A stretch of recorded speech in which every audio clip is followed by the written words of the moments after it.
Welcome back to Drafting the Past, a podcast about the craft of writing history. I'm Kate Carpenter, and today I'm excited to welcome someone a little bit different to the podcast, writer and writing coach, Helen Betya Rubinstein. I'm so happy to be here. Helen is neither a historian nor a writer of history herself, but she has been working as a writing coach for the past 6 years, often with historians and other academics. If you remember my conversation with Anna Zeta in episode 29 last year, Helen was the writing coach that Anna and her co-editors brought into a workshop to help book contributors work on writing essays aimed at wider audiences. I'm delighted to have the chance to talk more with Helen about what exactly a writing coach does and the kinds of conversations she finds herself having with historians. In addition to her work as a coach and teacher, Helen is a writer with MFA degrees from Brooklyn College and the University of Iowa, and her essays and fiction have appeared in publications including the Kenyon Review, the Paris Review Daily, and Literary Hub.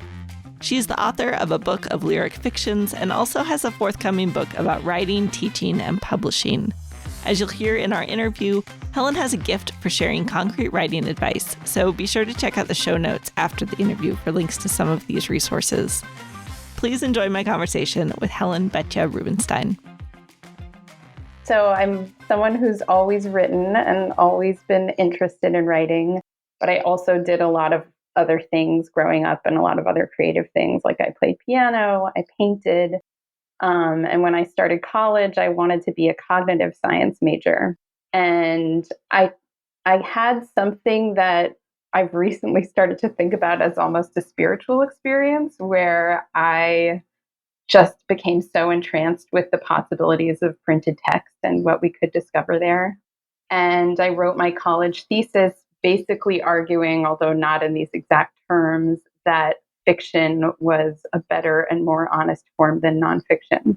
So I went on after college, I worked a little bit in book publishing, and I got an MFA in fiction and started teaching composition, which meant that I was teaching nonfiction writing.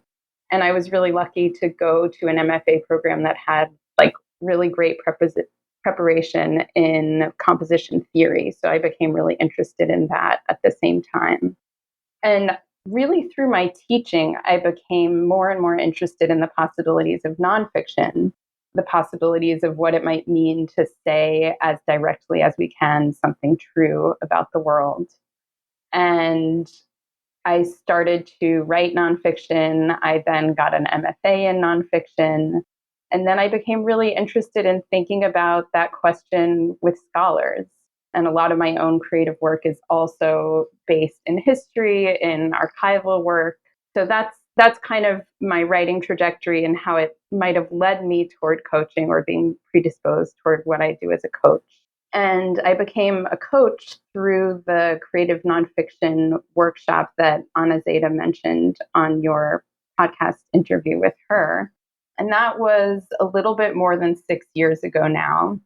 And it was just like a really fun, wonderfully successful weekend, not because of me, but because of everybody who was there. And afterward, one of the participants brought me to lead a workshop for another writing group that she was a part of and asked me to work with her one-on-one. And then it kind of spread through word of mouth, and eventually coaching switched from being like a peripheral part of my professional life to the central part of my professional life. And I learned how much I really love and feel honored to be deeply in process with writers doing one-on-one work. That's marvelous. I don't think that I realized that workshop was sort of your launch of coaching. Yeah. I don't remember what Anna said in the interview, but how did you come to know Anna and be part of that? She and I know each other through growing up. We've known each other since we were like 14. Yeah. So they were trying to write public-facing work that they wanted to be a bit more creative and a bit more engaged with readers than typical scholarship might be. And she thought of me as a person who might be able to help them with that. Was it daunting at all to sort of put yourself in that position, or did your teaching really prepare you for that? I felt pretty prepared for it by teaching. But I'll say, thinking back on it now, especially as I was like thinking about my trajectory in anticipation of this conversation, it's true that I had a lot less exposure to scholarship and scholarship that was in progress than I have now after having worked on it with people for so many years. And in some ways, I think that actually probably benefited the workshop because I came in with a really different perspective from what most historians were starting from, or most of the people at that workshop. So it was like a really dynamic conversation. Okay, so we're going to talk a lot more about your coaching, but I first want to start with the nuts and bolts of your own writing because you are a writer. I guess now maybe you might say also a writer, but I think you're maybe a writer first and foremost. So when and where do you like to do your writing? Yeah, so I'm a very routinized writer, and I always get a little embarrassed when I share a lot with the people I work with as a coach because I feel like I require or maintain a lot more boundaries and rituals than some of the writers I know. And I don't at all think that what's right for me is necessarily right for anyone else. Your podcast is actually a really great way of dispelling the myth that there's one right way. But I'll say I've been really lucky as a writer to do a lot of artist residencies. So places where I could be kind of isolated or with other people who were working. When I started doing them in like 2010, I just found them to be so powerfully productive for my work. And often that had to do with being off the grid or outside of my normal routine. So eventually, where I've landed now is like I have a room in my apartment, which is also my bedroom, the only room in my apartment that has a door. And I treat it as though it's an off grid cabin within my own house. So I never, ever, ever use the internet in that room. I never bring my phone into that room. And I pretty much spend the first few hours of every day in there with the door closed doing my creative work. How do you approach your writing generally? I mean, how do you get organized? How do you approach first drafts? I feel like first drafts grow for me out of little seeds, like things I jot down in my notebook. Sometimes I go through phases of like doing morning pages or doing free writing more or less regularly, which is something I often end up recommending to people, and I'll find that drafts grow out of there. But if I'm honest, I'll say that like at least 99.5% of my work is revising, or what I think of as revising, if not more. And some of that revision is generating new material. A lot of it is, but it feels like there's already a scaffold or a frame or a kind of like conversation on the page with myself that I'm entering back into with that revision. And so I kind of move like between the notebook, between text editor, which is like the very lo-fi word processor on MacBooks, and composing in Microsoft Word. And for me, those are like levels of formality or stakes with the composition. And even when I'm working in Microsoft Word in an active draft, which is most of the time, I always write with a notebook that I think of like a sidecar. So a place where I just jot down anything that's coming into my head, sometimes related to the work, sometimes not related to the work. And often the stuff that comes up that is related to the work, I actually end up incorporating, but it's never for that purpose. Yeah, and I try to make writing more physical and embodied as much as I can. So I also go through phases of like working on a typewriter or writing on different kinds of paper with markers or other kinds of medium. I try to write more than I think I need to write, even when I'm in the final stages of work, because I find that counterintuitively, when we feel like we have just a little bit left to do, shrinking ourselves into the shape of the little amount that's left can really slow us down. And sometimes writing a lot in those final moments can actually be what accelerates the finishing. And I'm often working on more than one project at once, probably too often. But I do find that working on new work and working on new work, if I can, before old work, can help with like greasing the wheels of the process. And I share my work with friends, and especially with one writer friend who kind of functions like a coach to me in a really similar way to how I work with other people. So she reads work in progress, like iterations of the same work in progress, asks me questions about it. And as a coach, I've gotten like very much in the habit of basically transcribing my conversations with people. And when I talk to her, I do the same things and I transcribe myself. So often while she's asking me these questions, I'm answering in ways that I can then like directly put into the work. Well, that's a great transition, because I was curious to know what does coaching look like? How do you connect with writers, and then how do you kind of proceed? So for me, it's like really not one size fits all at all. I really try to work with each person and what they need and what they're looking for in terms of support. But usually I work with people in an ongoing way, like we'll have a 1 hour meeting every 2 weeks, sometimes more often, sometimes less. And usually I'll read their work in progress and we'll talk about it. And it's very iterative. But when I start working with somebody as a way of connecting with them as a writer, I really like to start by identifying their values as readers and writers. So, for example, I've learned that as a reader, I really value surprise. But I know that other readers really value predictability, or they really value evenness or tidiness on the page. And there are a lot of contexts where this kind of identification of values has been demonstrated to be useful. So, like in an educational context, it helps avoid stereotype confirmation. It can be a foundation for community building, for developing a therapeutic relationship, or just connecting with other people.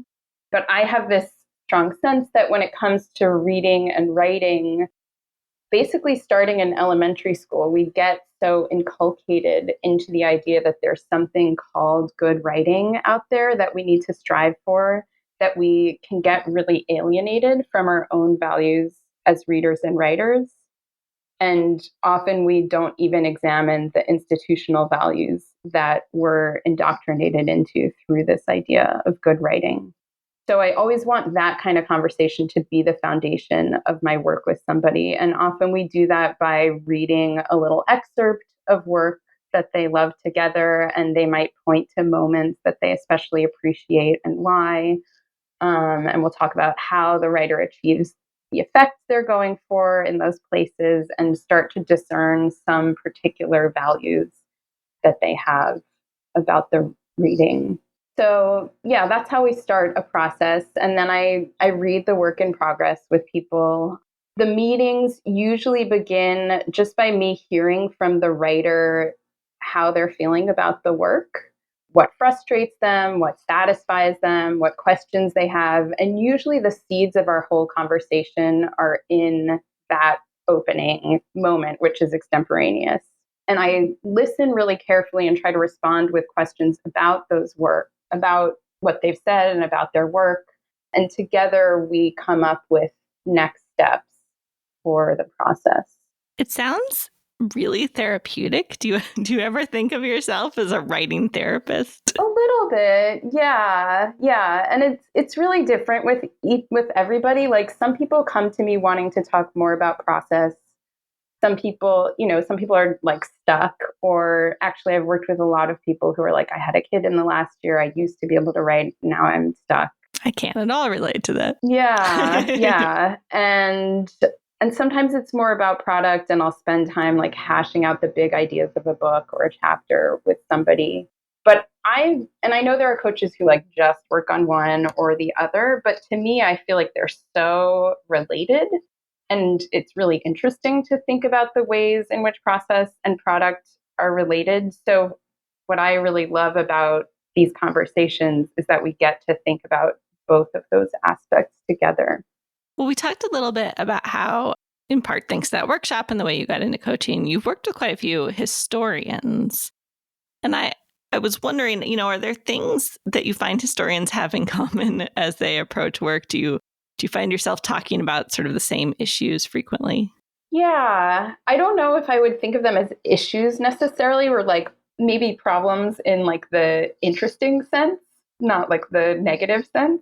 But a lot of people I work with want to write stories, and I'd be curious what you think, like how true this is of all historians. But a lot of people I work with want to write stories of that haven't been written before, or stories of people whose lives haven't been represented on the page. And often that's a problem of the archive, or a problem of the way that scholarship approaches the archive. So something that people I've worked with, both in workshops and one-on-one, have found really revelatory are some strategies for using one's imagination for what I've heard some historians call speculation, but which I like to think of using Saidiya Hartman's term critical fabulation. And I think, Hartman's work is like more and more in the mainstream, but I think for historians who haven't encountered it, like just reading her note on method at the beginning of Wayward Lives can be really, really revelatory. So for anyone who doesn't know, she's a literary scholar and cultural historian who writes so powerfully both about the historical actors she's writing about, which are Black women, queers, radicals, whose lives have been excluded from archives or represented in archives as a problem. But she also writes really powerfully about her strategies for approaching that. And I don't think that she would necessarily think of it as speculation, but as using what we do know and from the archives and otherwise to strain against the limits of the archives. So that's really exciting. And I've worked with a lot of historians on strategies for doing that within the scope of what's expected in the field, whether that means like framing those moments of imagination with words like maybe or might have. There's an exercise I've done in workshops with people where we generate a lot of questions. So kind of like a list of questions about all the things that the writer might not know about the historical period, but often based in these really concrete details that they do know. And I treat that just as an exercise, like a foundation for thinking. But I've seen that a lot of people actually end up generating questions that they want to use in the writing itself. And it's a way of thinking about like the multiplicity of histories, like this sort of subjunctive tense, like what if this happened? What if that happened? Could it have been this way? Could it have been that way? And as a model for that, I like to use a very short text written by a friend of mine, Katina Baycoat, that's called 83 Questions About the Death of Deshaun Wilson. So that's a really powerful text that I just recommend. And another thing that I work on a lot with historians is perspective. So how to write in perspectives, again, often those that are less representative in conventional scholarship or in the archives. And some of that has to do with framing or foregrounding certain details. Some of it has to do with word choice, like choosing strong verbs or verbs that can switch us into or out of someone's mind. And something I think that people find useful is that you don't really have to stay in one perspective as you're writing, but can really move around and navigate. So it's not like you have to make a choice and always be with a certain individual or group. This is fantastic. I love hearing these approaches, and I think it must be transformative for the writers you work with. But as I'm listening, I'm also thinking about how I know quite a few historians who resist some of these ideas. Totally. And even if they don't resist them for themselves, they think they're wonderful. There's that fear of like, what are other people in my profession going to say? Exactly. Do you encounter that? And how do you help writers work through those blocks, I guess? Yeah, I think that's very real. I do encounter it more so when I'm leading a workshop, just because when I'm working one-on-one, it's so much more responsive to someone's needs. So I'm never going to be like, do this exercise if they don't seem up for it. But in workshops, the response is often like, oh my God, I love this. This is revelatory. And I can't submit this to a journal. And I actually think that's a really interesting conversation to have, again, in the form of a workshop. So like with other historians who might be present, because I mean, it brings up these interesting questions about like challenging the status quo, challenging these structures of power that we're within. Like a lot of people are like, I love this, but I'll do it after I get tenure. That's one thing. Or like, I love this, but my article won't be accepted if I do it. And then we start thinking about like, well, who are the journal editors? And then there are people in the room who are journal editors. And it's like, well, could you accept an article like this? So I think it's a really interesting conversation. I don't necessarily have an answer about it. But I also think that it's less, I guess I feel like there's a sense that if the writer like steps outside the bounds of normative scholarship, that they've transgressed and they're writing something that can't be proven. But I actually feel like there are many ways to quote unquote speculate or use one's imagination or critically fabulate that relieve the author from a burden of proof and allow them to say things that are really, really reasonable to have said about the past. Yeah, I did have a conversation about this one-on-one with an author just on Monday. I'm trying to think of the exact circumstances, but she was like, it was something like, well, I don't know that it was very difficult for her to lift 30 pounds of laundry or something, but it was like so reasonable to, you know what I mean? And that, yeah. It isn't. I've had this conversation with historians before too, that like the idea that if you can't point to a source that says the bottom of her dress was dirty as she walked down the dirt roads, you can't write it. And it's like, well, I'm a human with the power of logic and creativity. Like if you wear a long dress on dirt roads, the bottom of it will be dirty unless you're magic, I guess. Right. But yeah, it's interesting. Yeah, and I feel like if you're really concerned about having a source, you can probably find a source about another person walking down the dirt road at that moment. And then you can say, like this other person who, according to this source, had a dirty dress hem, her dress was probably dirty too. So I feel like there are ways of getting around it and being really pinned down when people want to be. I think one thing that makes you really interesting as a coach is that you don't come from history. There are many wonderful coaches. This is not a knock at all, but many wonderful coaches who are themselves historians. But you bring this really interesting outside perspective where you have not always had all the disciplinary things kind of pounded into you in the same way. In your email to me when we were talking about this, you said something that I thought was really kind of interesting that I wanted to unpack a little, which is such a historian thing to say. But he wrote that questions about how to write history are questions about history itself. Could you expand on that for me a little?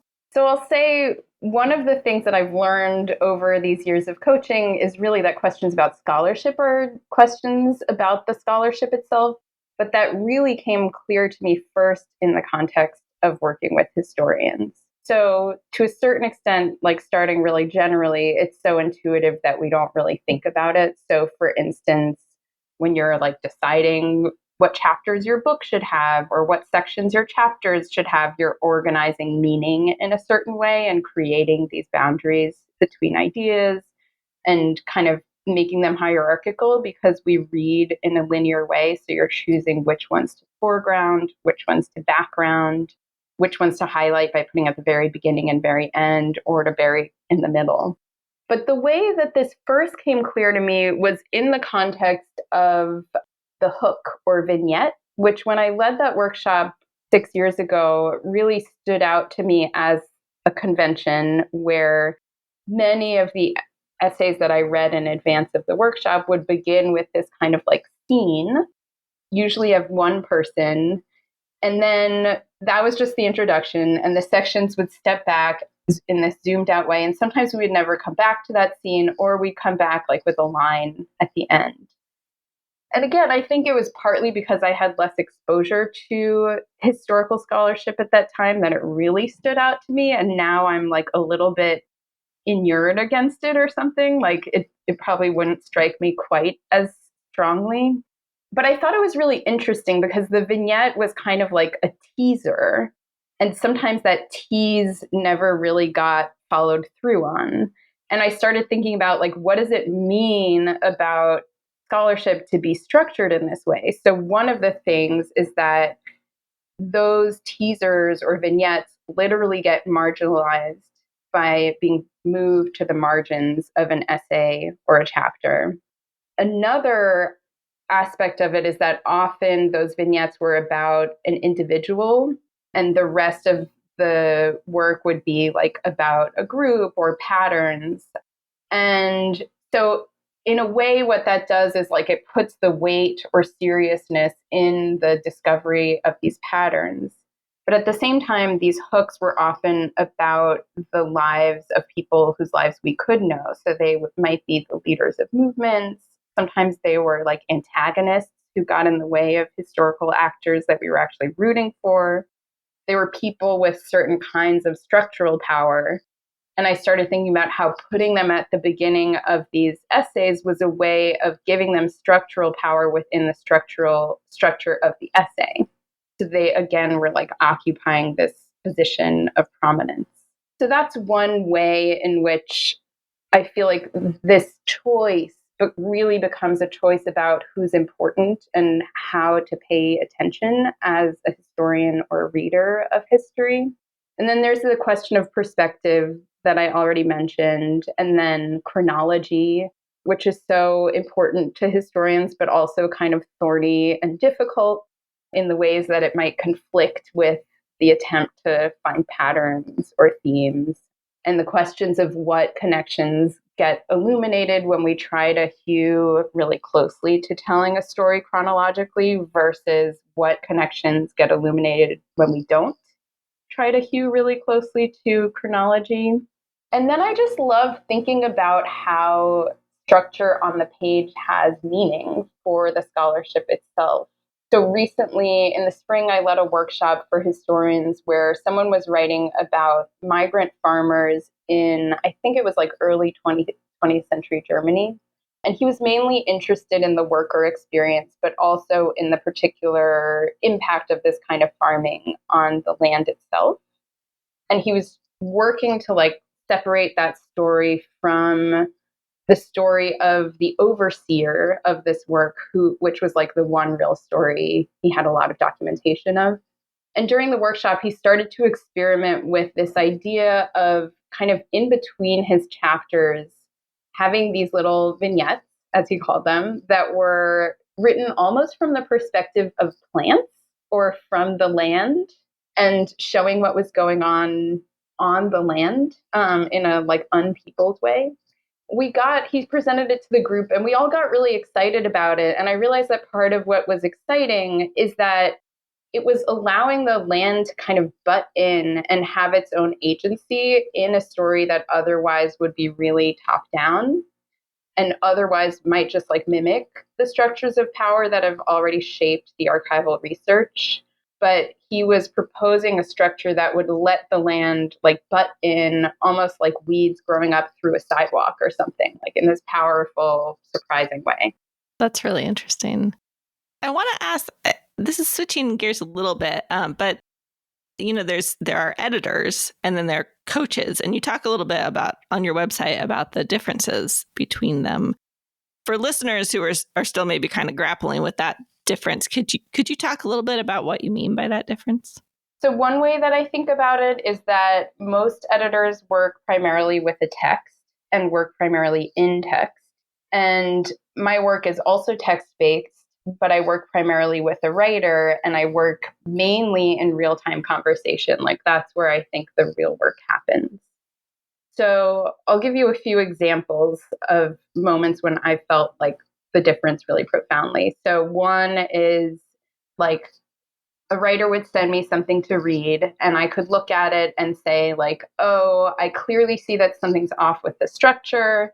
I'm going to come back to her and say like part D should become part A should become part B. And I feel like that's the work of an editor. Similarly, once I read the opening chapter of a novel from a novelist that I was working with, and I could see something was funny about the perspective. It started in the perspective of a 17-year-old, but it like didn't feel quite authentic.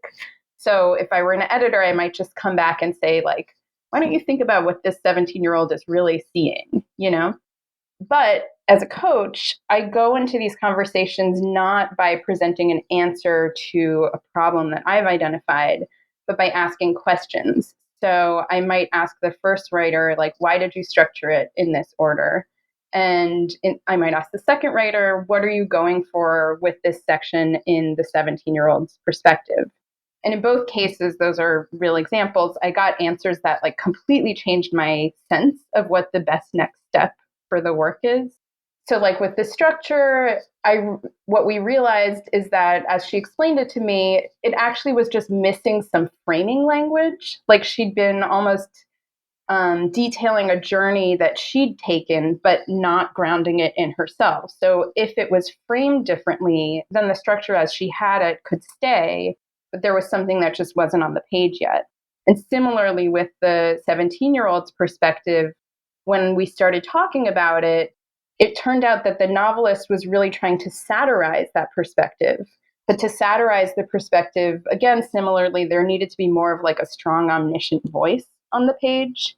So the solution was like completely different from what I might have thought otherwise. And it's not, I don't think because I'm like not an intuitive reader, but because at the drafting stage, a lot of what's missing just like literally isn't on the page. And so instead of guess, I get to talk to writers about what's going on for them. And another example that's a little more like grounded in process.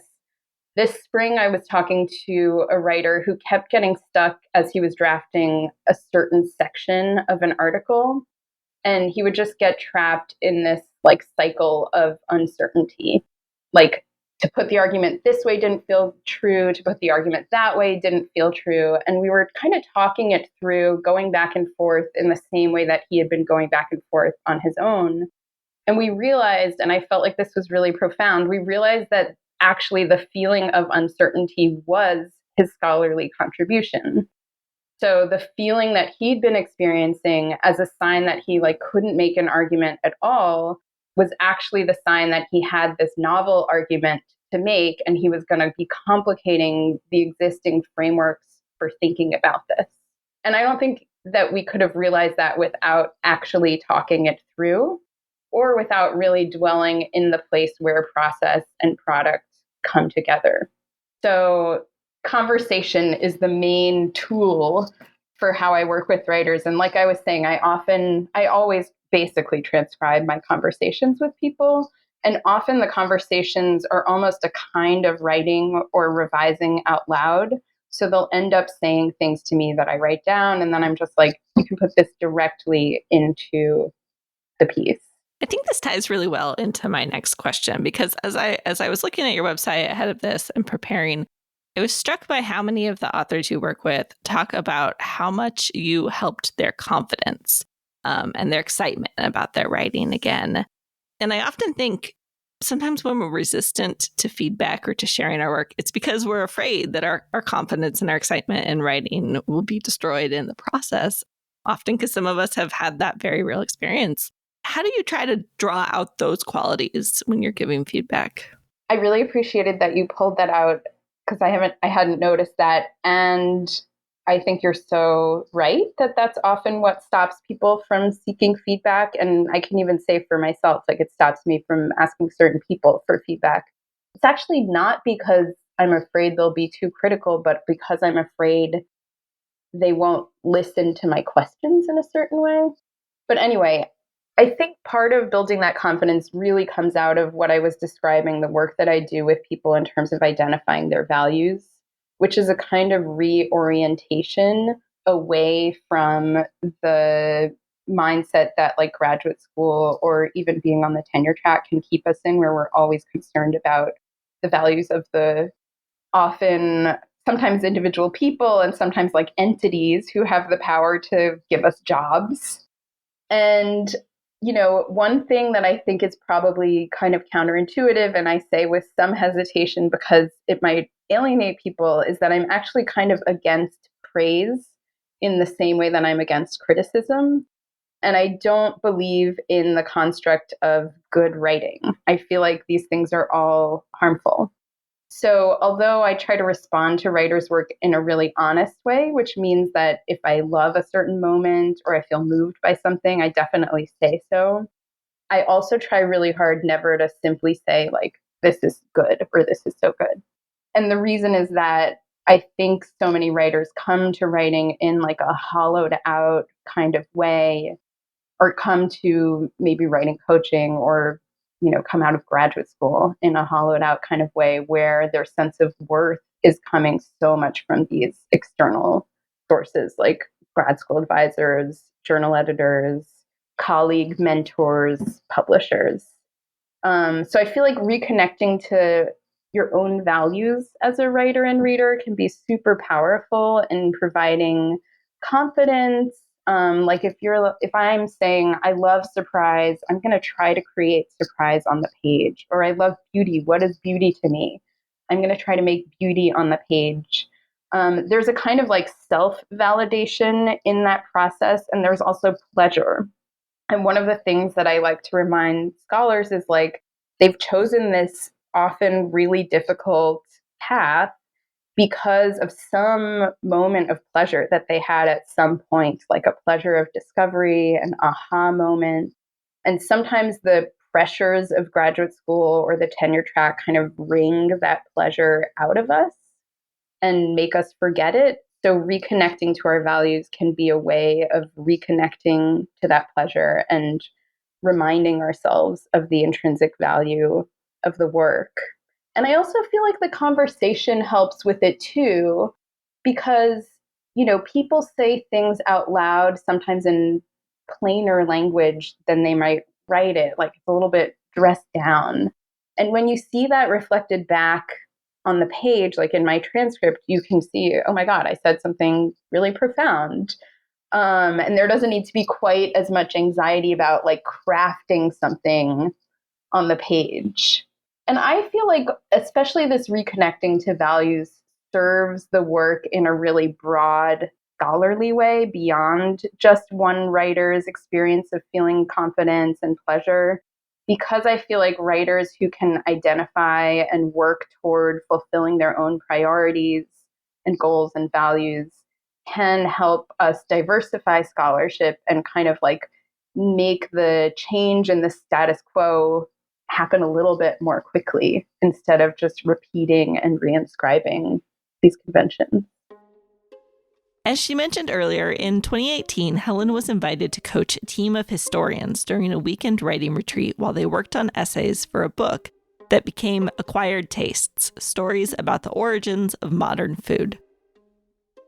After that weekend, Helen and one of the book's editors, historian Anna Zeta, wrote an essay for the Chronicle of Higher Education about that retreat. I asked Helen if she would read one of her parts of that essay to give a sense of what she did at the retreat. Our weekend together opened with a provocation. What if we began from the premise that history is not a tellable story? That the historian's responsibility to uncover the past is in conflict with the responsibility to represent the past in a comprehensible fashion? That research and reporting are at odds? And what if we allowed ourselves to think of scholarship, including and especially the articles and book chapters we don't necessarily think of as quote unquote narrative, as a kind of story? An idea story, as I call it, is the story of how a question develops into an idea that itself develops into a meaningful argument. On our first evening together, we held a public storytelling event in which the writers were given 7 minutes each to present a version of the work they would be contributing to the book. I probably don't need to tell you that this proved challenging, or that the exercise of distilling one's work into a pithy, punchy presentation was hugely valuable to those writers still finding their story's essential point, which I found in my work as a coach and writer is almost everyone who's still tinkering with the draft. Translating ideas for different audiences in different forms can be tremendously useful, helping us see our work more clearly and feel less attached to what's already on the page. Academics rarely get opportunities like that, in part because scholarly values like comprehensiveness and objectivity are so often at odds with our storytelling impulses. Setting aside those values and conventions can sometimes be useful, especially during the drafting process. And I will tell listeners that in the article, then you follow this up with a list of suggestions that you offered to the writers at the workshop. So I'll link to that in the show notes so that people can read it, because it's wildly helpful. We touched on kind of this question a little bit, but some of these ideas you're presenting here let me back up. I imagine that when people come to you for one-on-one coaching, they're pretty open to being coached because why would they seek you out otherwise? But in a workshop like this, of course, it's a little different, right? The organizers have brought you in. Did you, and these are big ideas you're asking them to think about that might kind of really upend the way they've thought about history writing. Did you encounter pushback from writers or anyone who sort of just like, I don't know, even just maybe froze up in response? And how do you navigate that? Yeah. Yeah. I mean, I think in the way we did touch on before, like some people saying, I love this, but it has no place in my serious work. That's one kind of response. But I think what you said, the workshop leaders brought me in. And I guess I'll say, like, in the context of one on one coaching, not everybody wants to do something like radical with their scholarship, although I think it's fun when people do.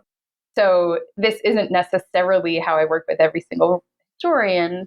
But when I'm leading a workshop specifically about using one's imagination or specifically about writing more creatively as a historian, yeah, somebody has brought me in. And one of the things that was so successful about that particular workshop that I take no credit for, but I think is really, really valuable for writing workshops like this that might be asking people to take a certain level of risk is the community building aspect of it that happened.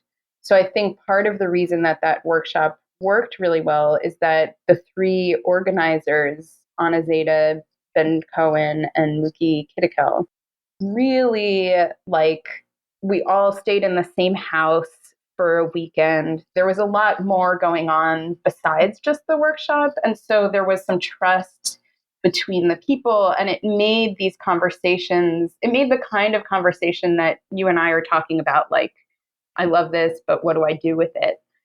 There was a foundation of trust for having that conversation.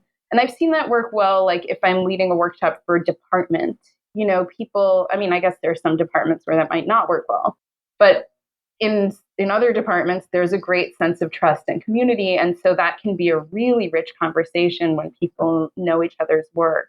Or there's another group of historians I work with who've been meeting every year and kind of building a sense of community over the course of several years. And I think that is actually really important because the conversation is really a conversation about like the future of the field or the present of the field in this way that it's not really my conversation to have with people, although I think it's so interesting. But I think it's richer when people are having it with each other. One thing I really appreciate about your advice, and readers will see it if they go check out the suggestions from this article, is that your advice is often so concrete. And I think a lot of writing advice is sort of vague or maybe philosophical is the right is the right word. So you listen to it and you're like, yes, this is amazing. Thank you for this. And then you turn to your own writing and you're like, okay, but what do I do now on the page with my pen? How how have you arrived at communicating such helpful advice? Yeah, that's very nice. Thank you for saying that. I'm not sure I have a good answer to it. I mean, I think I'm a very self conscious writer. I've always been so interested in the process of writing. Like when I got to college, I immediately was like in an email exchange with my freshman writing teacher about why she was teaching a certain way. And I've also always been really interested in the process of reading. And I feel like a lot of writing and something that scholars might not pay as much attention to as creative writers is that like so much of writing is just creating an experience for a reader. So it's about a relationship, which is another reason I like coaching. Like it's very relational as opposed to transactional. So I think I've thought about writing from the perspective of fiction, rhetoric, composition theory, creative nonfiction, and I'm also interested in like the psychology of writing. But I feel like if my advice is concrete, it's probably because I've given it in conversation with people who've been wonderful and have asked me questions and pushed me to make it concrete in ways that are specific to their needs. So, like, I think it was last week, a writer and I realized we had different definitions of free writing and we had like a really granular conversation about what free writing looks like and what it could look like for her and what particular prompts might help make that possible. I mean, another example of this is you have a document available on your website that I will also link to on radical revision ideas, which I found so helpful that I printed out to hang up next to my desk. It should probably be clear from this conversation that I am in the midst of revisions myself, so it's of great interest to me. But I think a lot of writers really struggle with revision, or at least I do. So maybe I'm projecting that. But why do you think that's so much of a struggle? And you have so many great ideas for revision, but are there like a couple of top things that you feel like really make a difference? Yeah, it's funny. I also feel like I struggle with revision and maybe project that all writers must struggle with revision. And then I've worked with some people who are like incredible revisers, like very, very inspiring. And part of me thinks that maybe the less you like identify as a writer, the easier it becomes just be like throwing away your drafts constantly. And I envy that.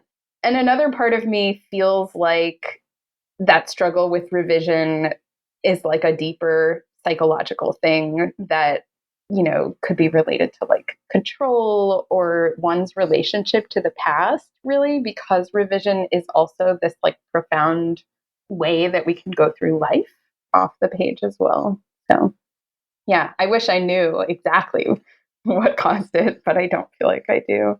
In terms of helpful things, I think for people for whom writing by hand is accessible, that's what I've seen over and over be like really, really helpful for people.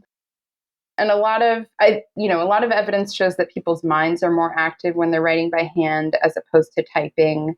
Personally, I believe that our whole nervous system is probably calmer and quieter when we're not looking at a screen, which feels truer for me now, even than like 5 years ago. And so I recommend writing by hand as a practice, like something you do when you get to your desk, something you do when you leave your desk, or both times. I've seen that be so useful to people who are revising. And it might mean having a morning pages kind of practice.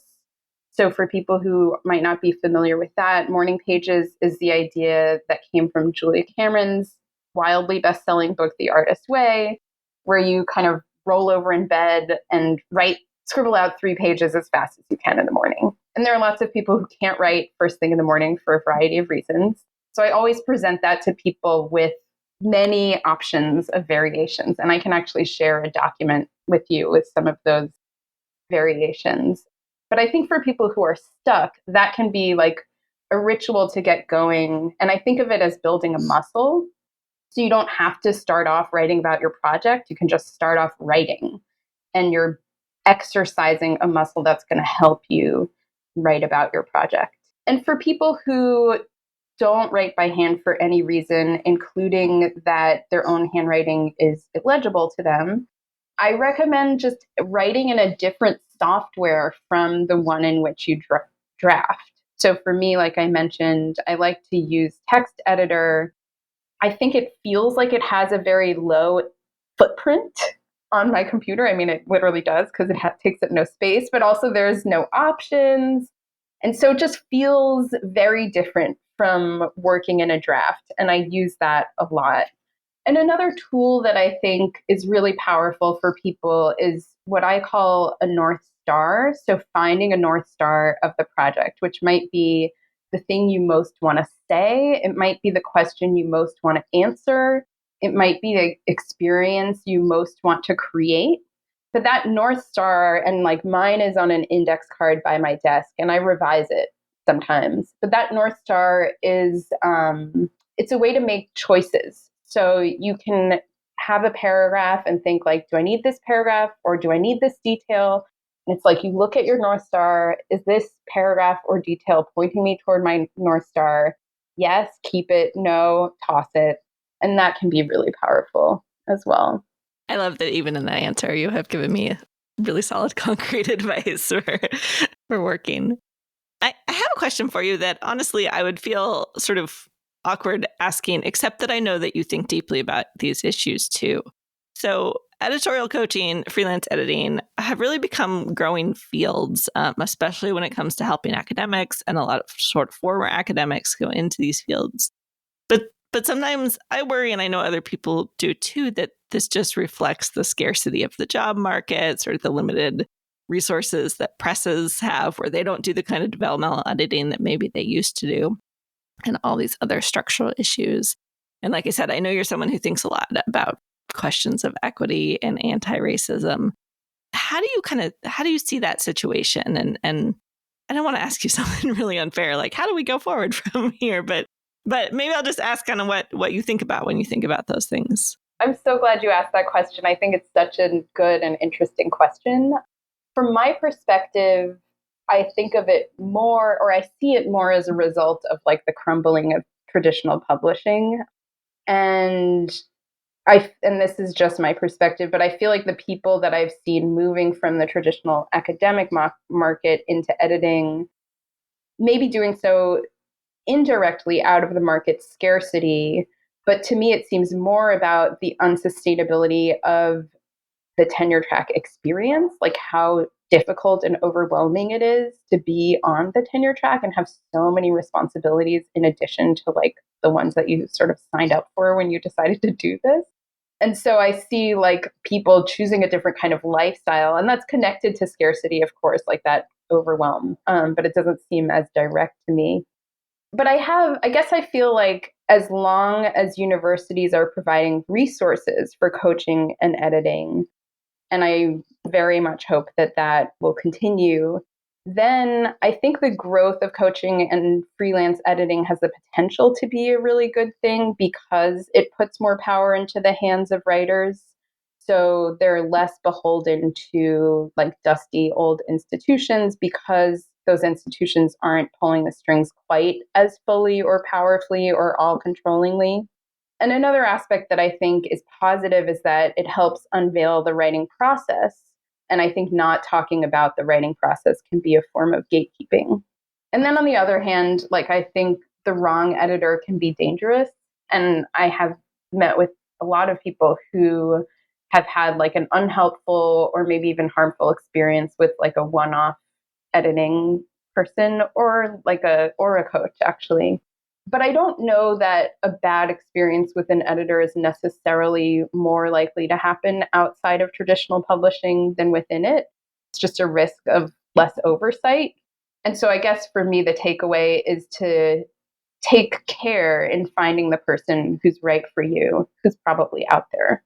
I want to turn, as we are wrapping up here, to ask about your sources of inspiration. So who are there people you like to read or watch or listen to that inspire your writing? Yeah, I mean, I am inspired and excited about the writing of a lot of people I work with. And some of the stuff I've already mentioned, like Sadia Hartman's work, Note on Method from Wayward Lives, Venus in Two Acts, where she coins and defines the term critical fabulation, Michelle Caswell's Feeling Liberatory Memory work. Those are articles that give me a lot of like methodological inspiration for my creative work and for my work as a coach. For writing inspiration, I really love David. Now, I don't know if it's Naiman or Nyman's podcast, Between the Covers. You know that one? It's like these really in-depth interviews with writers, and he is so brilliant. So I often find inspiring tidbits about writing there as well. And scholars who are doing really innovative things with form, like Alexis Pauline Gumbs. And then I read poetry as well for inspiration. Recently, I really loved a book called Laura's Desires by the poet Laura Henriksen, which is kind of like an analysis of a movie variety, but from within the very specific context of her own life. And I just thought it was really incredible. I know that you have a new book forthcoming, which I believe is titled Feels Like Trouble, Transgressive Takes on Teaching, Writing, and Publishing. Seems like a really great title. Could you talk a little bit about that book and what you're trying to do with it? A lot of it is similar to stuff that we've been talking about. So basically, the book looks at some conventions of teaching, practicing, and publishing writing that I think can be harmful and proposes alternatives for repair. So it's a little bit as it's structured right now, it's going to be a little bit like memoirish in that it'll trace some of these moments in my life where I've had like a turning point around those practices. But it'll be very grounded in this question of like literary and scholarly values and what might become possible if we don't think about writing in terms of good or bad, or if the good or bad we used were grounded in ethics instead of aesthetics, and what the relationship between aesthetics and ethics is. Well, I have asked you a lot of questions, but is there anything that I haven't asked that you wish you could tell historians who are writers who are listening to this podcast? The first thing that's coming to me is like, trust yourself. You know, I'm interested in what becomes possible when people do listen to instinct. And I think there's reason that people have largely distrusted that as like a method for scholarship, because sometimes instinct leads us right into like harmful cultural mythologies. But in part because I was just listening to this book, The Light Eaters. Do you know this book about plant intelligence? Yeah. And there are a couple of really important scientists in there, both of whom happen to be women, who talk about how powerfully instinct guided their work and how much they were pushed out of science for that reason. So probably that's part of why this is on my mind. But yeah, I encourage people to trust themselves and take risks and move the field forward through those risks. Fantastic. Well, Helen, Betya, Rubinstein, thank you so much for joining me on Drafting the Past. Thank you so much. Thanks for joining me for this episode of Drafting the Past. You'll find links to the many resources and books that we talked about at draftingthepast.com. There you can also sign up for the show newsletter, learn about ways to support the show, and check out past episodes. If you've found Drafting the Past inspiring, would you please take a minute to leave a review on Apple Podcasts? It really helps people find the show, and it's a big support to me. Thanks for being here, and remember that friends don't let friends write boring history.